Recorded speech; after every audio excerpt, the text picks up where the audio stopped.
Friends, we have, I think, a particularly important gospel this weekend. And it's one that we all know quite well, story-wise anyway, because it's so embedded into our culture. I mean, how often have we all heard the phrase, let anyone who is you without sin be the first to cast a stone? You know, like I said before, everyone, I'm not entirely sure how much we are really grasping how incredible the change that is taking place in our world at the moment. Pope Francis very wisely copped onto this back in 2015 when he reminded a group of cardinals and bishops one day. He says, "We are not in an era of change, but a change of era."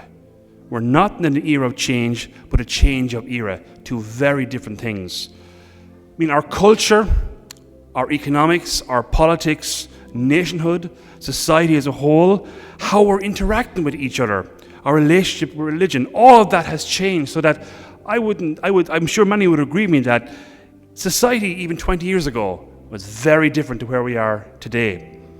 And to add to all this, let's not underestimate just how mind-blowing life will change very soon in relation to artificial intelligence, which is coming down the tracks. Another day's homily.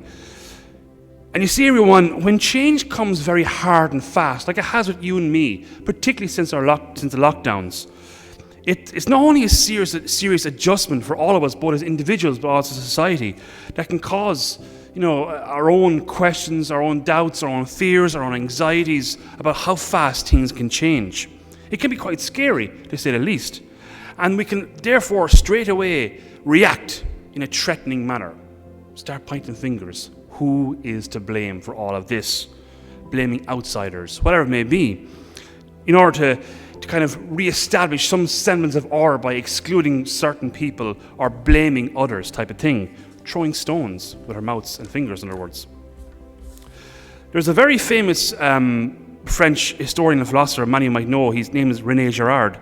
And he saw that throughout all of human history, we are experts in developing mechanisms to scapegoat problems in society, to cast blame on either one person or a group of people that we blame for all our problems, either individually or as a society. Like the anxieties, the fears, and the personal guilt of our own conscience, we cast them upon certain people to get rid of them and say, job done, whew, life was normal, thank God, type of thing. Now, I'm going to give a few examples of this. One of them would be the Salem Witch Trials back in 1692, where at least 20 people, mainly women and a couple of men, were executed because they were blamed because the crops were failing with disease. They were blamed for the changes in weather because they were using witchcraft or whatever it may be. They were scapegoats for that society in Boston, Massachusetts at that time, a craze which had enveloped most of the world at that stage.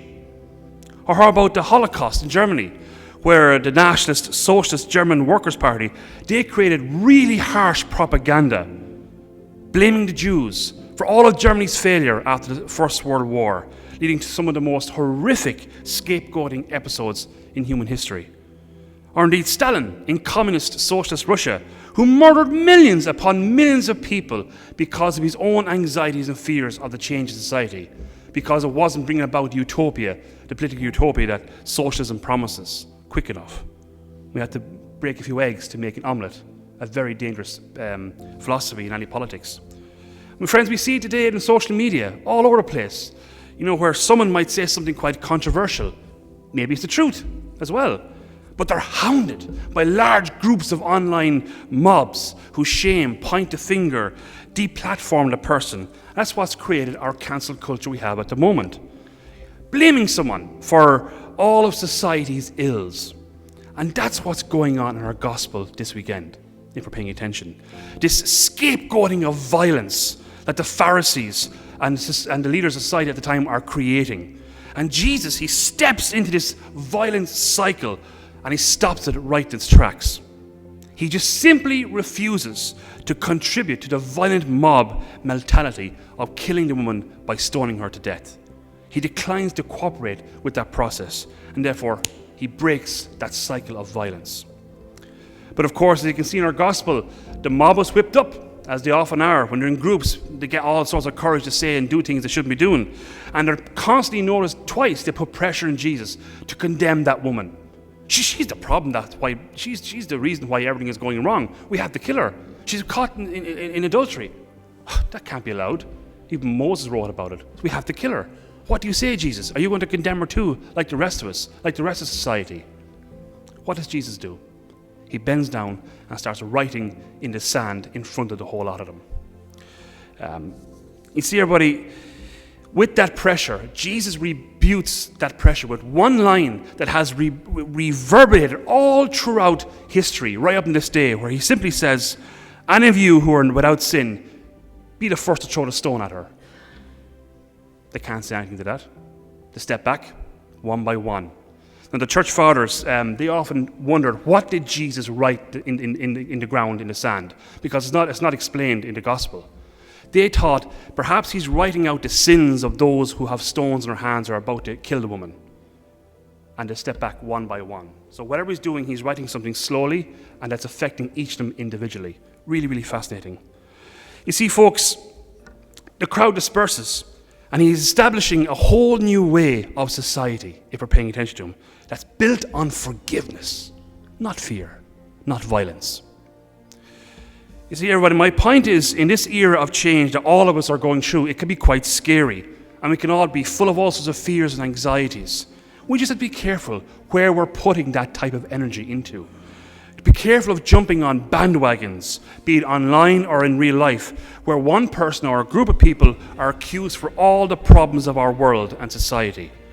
So we have to get rid of them, type of thing. And that's why, folks, look, all of us are only human beings. We tend to undermine, attack, and point fingers at those we deem a threat or are maybe a rival. And you know, I'm starting to think, folks, the more and more we're moving away from a Christianized society, which is long gone, by the way, perhaps since the 19th century, we're falling back into this old habit of scapegoating once again. We have to be careful.